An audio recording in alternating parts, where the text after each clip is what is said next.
Praise the Lord, जय मसीह की। खुदावंद के नाम की महिमा हो। एक छोटी सी प्रार्थना में जाएंगे। धन्यवाद धन्यवाद, थैंक यू जीसस, हालेलुया। आज के इस दिन के लिए धन्यवाद देते हैं प्रभु जी, इस समय के लिए धन्यवाद देते हैं प्रभु। कितने लोग आज के इस दिन को देख नहीं पाए प्रभु जी, लेकिन आपने हमें एक दिन और जीने के लिए दिया, इसके लिए हम आपका धन्यवाद देते हैं प्रभु जी। जितने भाई बहन इस चैनल के ज़रिए मुझे देख रहे हैं, उन सभी के जीवन में खुदावंद तू काम कर, इनके जीवन की हर परेशानी प्रभु जी यीशु के नाम से मैं दूर करता हूँ खुदा परमेश्वर। हर दुष्ट आत्मा की ताकत को यीशु मसीह के नाम से बांध देता हूँ। आगे का समय प्रभु जी मैं आपके हाथ में सौंपता हूँ खुदा परमेश्वर। धन्यवाद देते हैं प्रभु जी, आपने हमारी प्रार्थना को सुना, सारी आदर महिमा आपको देते हैं। छोटी सी प्रार्थना हमारे उद्धार करता है यीशु मसीह प्रभु जी के नाम से मांगते हैं, सुनिए और ग्रहण करें, आमीन।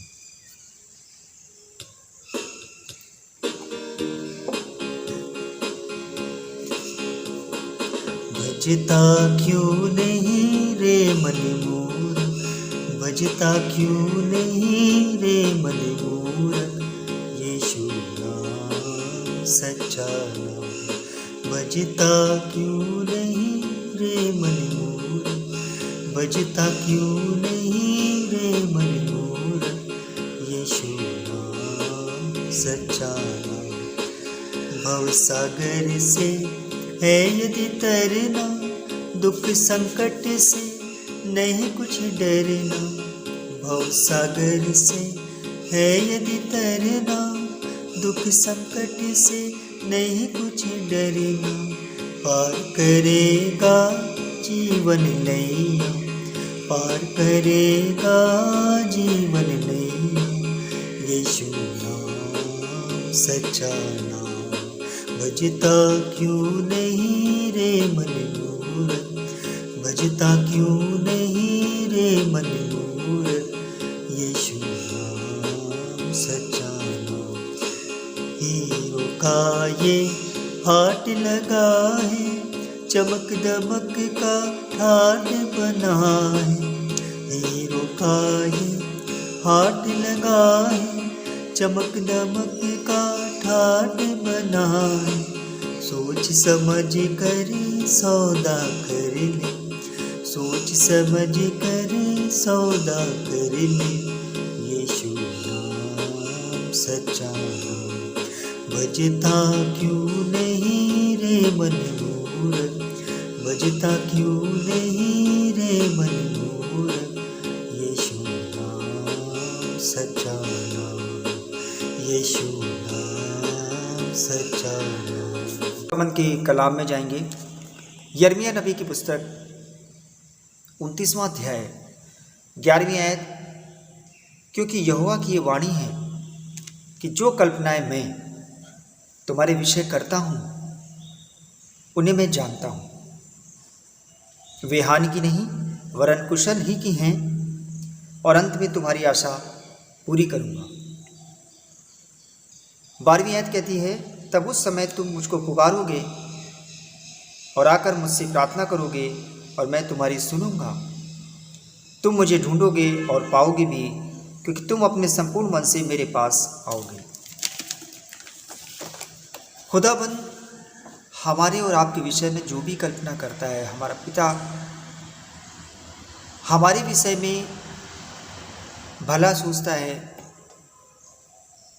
कलाम हमको ये बता रहा है कि खुदाबंद जो भी कल्पनाएं करता है वो हानि की नहीं है परंतु लाभ की हैं। अब हमारे जीवन में जो भी मिस्टेक होती है या जो भी गड़बड़ी पैदा होती है वो शैतान की तरफ से होती है। उसको इंतज़ार रहता है कि हम मिस्टेक करें, हम गलती करें, उसको हमारे जीवन में आने का मौका दें, और फिर उसके बाद वो हमारे जीवन में आकर के हमारे पारिवारिक जीवन को, हमारे आर्थिक जीवन को, हमारे जॉब प्रोफेशन में, हमारे बाहर, हमारे अंदर, चारों तरफ गड़बड़ी फैला देता है। अब ऐसा नहीं है गड़बड़ी तो फैलाई दी है, वो हमेशा इस ताक में रहेगा। देखिए, खुदावंद के पास या पिता के पास या यीशु मसीह के साथ चलने वाला इंसान, उसको हर वक्त सतर्क रहने की ज़रूरत है, क्योंकि शैतान इस ताक में रहता है कि कब मौका मिले और कब मैं इसे फाड़ डालूं। गरजने वाले सिंह के समान वचन में लिखा है। तो इस ताक में रहता है कि कब किसको फाड़ दूं। यानी कि जो यहोवा के साथ चलते हैं, यीशु मसीह के साथ में चलते हैं, उसके वचन को अपने हृदय में रखते हैं, तो हमेशा वो इस ताक में रहता है कि ये बंदा या ये भाई या ये बहन प्रभु के साथ साथ चल रही है, तो उसका अधिकार तो ख़त्म हो गया ना। वो तो कभी नहीं चाहेगा कि मेरा अधिकार ख़त्म हो। इसलिए वो एक गड़बड़ी की आत्मा है और वो चाहता है कि हम आपके जीवन को बर्बाद कर दें, क्योंकि आप प्रभु के साथ चल रहे हैं, प्रभु के साथ चल रहे हैं, आनंद जीवन के वारिस होंगे, आपको ब्लेसिंग मिलेगी, आप प्रोग्रेस करेंगे, और सबसे बड़ी बात ये कि आत्मा आपकी सुरक्षित रहेगी। कभी कभी ये होता है कि हमारे पास एक बहुत बड़ा हथियार है और वो एक बहुत बड़ी सामर्थ्य है, और वो सामर्थ्य है जीवित परमेश्वर का वचन।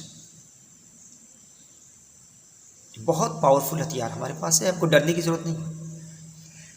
कभी कभी मैंने देखा है कि कुछ विश्वासी भाई बहन घबरा जाते हैं, उस संकट के समय, उस प्रॉब्लम में वो घबरा जाते हैं, और वो बहुत सारे लोगों से प्रार्थना करने को बोलते हैं कि ये भाई ये हमारी, या जैसे जॉब के लिए प्रार्थना, प्रॉब्लम हो गई उनको, जॉब उनका छूट जाता है, या कुछ और गंभीर परिस्थितियाँ हो गई, या सिकनेस हो गई, या बहुत तरह की कोई भी प्रॉब्लम हो सकती है। उस वक्त वो चारों तरफ से लोग कहते हैं भाई मेरे लिए प्रार्थना करना। किसी पास्टर को फ़ोन लगा के बोलते हैं कि पास्टर जी मेरे लिए प्रार्थना करिए, मेरे प्रार्थना का विषय ये है। फिर बहुत दूर दूर जगह और चारों तरफ प्रार्थना करवा देते हैं। वो सोचते हैं एनी हाउ किसी तरह मेरा काम हो जाए, प्रभु मेरी प्रार्थना को सुन ले। ऐसा नहीं कि प्रार्थना सुनी नहीं जाती है, या ऐसा नहीं कि आपकी प्रार्थना प्रभु नहीं सुनेगा। सबसे ज़रूरी बात मैंने हमेशा आपको ये बताई है कि हमारे खुदाबंद के साथ बहुत मजबूत रिश्ता होना चाहिए, और आपका अगर रिश्ता बहुत स्ट्रांग है तो आप खुद प्रार्थना करेंगे और आपकी प्रार्थना का उत्तर आसमान से खुदा आपको देगा। आपकी जो बातें हैं वो पूरी हो जाएंगी, आपको विश्वास हो जाएगा कि खुदाबंद मेरी सुनता है। लेकिन एक समस्या ये होती है कि कभी कभी क्या होता है कि हम बहुत सारे लोगों से प्रार्थना करवाते हैं, अब फिर वो जो विश या जो हम जो चाहते हैं वो जब पूरा हो जाता है तो सब लोग हमको बताते हैं कि भाई मैंने आपके लिए प्रार्थना करी थी। हम बोलते हैं धन्यवाद भाई, आपने हमारी प्रार्थना करी थी, हमारा ये काम पूरा हो गया, हमारा जॉब लग गया।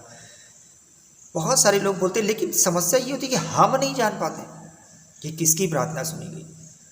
तो मैं आपसे इसलिए कह रहा हूँ कि मैं ये मना नहीं कर रहा हूँ कि आप दूसरों से आप मत कहिए, या कोई बहन या कोई भाई खुदाबंद में या परमेश्वर की सामर्थ्य में बहुत आगे है, आपको पता है कि ये भाई परमेश्वर की सामर्थ्य में बहुत आगे है, प्रभु का इन पे बहुत आशीष है, तो आप उनसे प्रार्थना करवा सकते हैं। लेकिन आपका व्यक्तिगत संबंध भी खुदाबंद के साथ होना चाहिए। आपको ये महसूस होना चाहिए, आपको पता होना चाहिए कि आसमान का खुदा आपकी बात भी सुनता है। ये विश्वास जब आपके अंदर पैदा हो जाएगा, आपको विश्वास हो जाएगा कि मेरी प्रार्थना मेरा खुदाबंद ज़रूर सुनता है, और वो उसके लिए सबसे बड़ी कंडीशन जो मैंने आपको बताई, प्योरिटी ऑफ द हार्ट।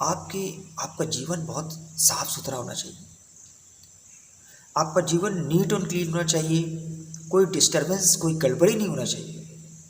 साफ सुथरा जीवन जब होता है हमारा, उसमें कोई गड़बड़ी नहीं होती है, हम कोई ऐसी मिस्टेक नहीं करते हैं, हम खुदाबंद की आत्मा को शोकित नहीं करते हैं, तो हमारी प्रार्थना खुदाबंद सुनता है और उसका उत्तर मिलता है, और हम जो चीज़ चाहते हैं वो हमें मिल जाती है।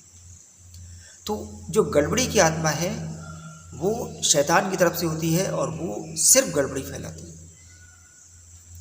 शैतान कभी नहीं चाहता है कि आप प्रभु में आगे बढ़ो, आपका जीवन प्रार्थना का जीवन। हमारे खुदाबंद ने, हमारे पिता ने हमें अपना बेटा और बेटी होने का अधिकार दिया।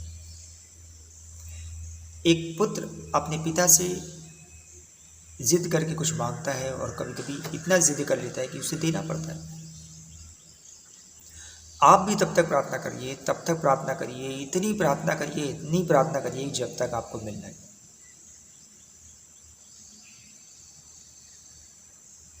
इस चीज़ को मैंने अपने जीवन में एक्सपीरियंस करके देखा है। खुदाबंद हर भाई बहन की प्रार्थना को सुनता है। अगर कोई वीकनेस है तो खुदाबंद को आप बताइए। आपका व्यक्तिगत रिश्ता, जैसे एक पुत्र अपने पिता को सारी बात बताता है, एक पुत्र अपने माता पिता को सारी बात बताता है, वैसे ही हमारे पिता को, हमारे यीशु मसीह को भी आप सारी बातें बताइए प्रार्थना करके। अपनी वीकनेस बताइए, जो चीज़ आपकी ज़िंदगी में आपको परेशान कर रही है उस चीज़ के बारे में आप खुल के उससे बात करिए। जैसे कि आप अपने माता पिता से करते हैं, अपने बड़ों से करते हैं, वैसे ही बात अपने आप पिता से करिए। वो आपकी प्रार्थना का उत्तर ज़रूर देगा और आपको एक दिन महसूस हो जाएगा कि खुदाबंद हमारी प्रार्थना का भी उत्तर देता है। जितने भी भाई बहन मुझे इस चैनल के ज़रिए देख रहे हैं, मेरी सभी से रिक्वेस्ट है कि प्लीज़ आप इस चैनल के ज़रिए जो भी मैसेज सुनते हैं, मेरे इस मैसेज को 2 या 3 लोगों को ज़रूर शेयर किया करें। मैं आपसे विश्वास दिलाता हूँ कि आप इस चीज़ की, इस बात का बेनिफिट आपको दिखोगे, क्योंकि ये खुदाबंद का कलाम है, ये दूसरे भाई बहनों तक पहुँचेगा, आपके जीवन का आशीष का कारण बनेगा। मुझे भी बहुत ब्लेसिंग मिलेगी, आपको भी इस्तेमाल खुदा करेगा। इसे शेयर करिए, लाइक करिए और सब्सक्राइब करिए। जय मसीह।